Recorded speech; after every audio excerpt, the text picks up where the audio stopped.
Muscle memories. My little daughter sees the thunder in our big-time college reunion.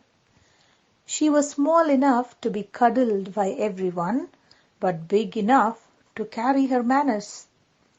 I could see myself in her, as if I had time traveled to see myself. She was very selective to mingle with some other kids of her age, to play with those toys she doesn't have for herself. But she was very particular in not sharing her toys with everybody.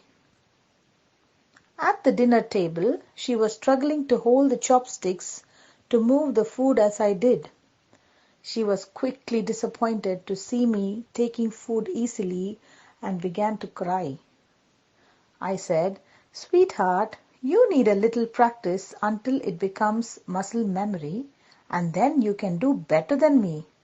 It took me 3 weeks to hold the sticks together and a month to get comfortable with them. But now I can even spin sushi without breaking it." "Mummy, what's a muscle memory?" she asked. "Well, do you remember you did not walk until you turned a year old? But with practice, your legs have learned to stand straight and walk effortlessly. That's how your muscle memories are registered and make your job easier." "That's very interesting, Mummy. What else could be muscle memories?" Memories of your fingers to write letters, memory of a tongue to speak, a musician's chords, an athlete's moves, a policeman's aim, etc. She was satisfied and nodded her head as if she understood what a muscle memory was all about. A minute later, she dropped spaghetti on her dress. Suddenly, my muscle memory of anger was at work, taking control of my emotion. I wondered why I did not mention the memories of our non-physical behavioral patterns, habits that we often fail to regulate and allow a perpetual memory unknowingly.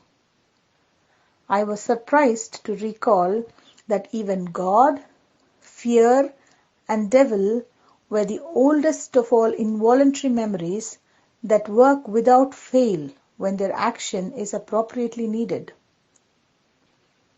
When the evening was late and settled, an old rival joined the party. All the men were looking at her from head to toe, for a reason what had evolved and remained as a common practice. I too could not help myself looking at her and scanned the choice of the collection she was dressed in.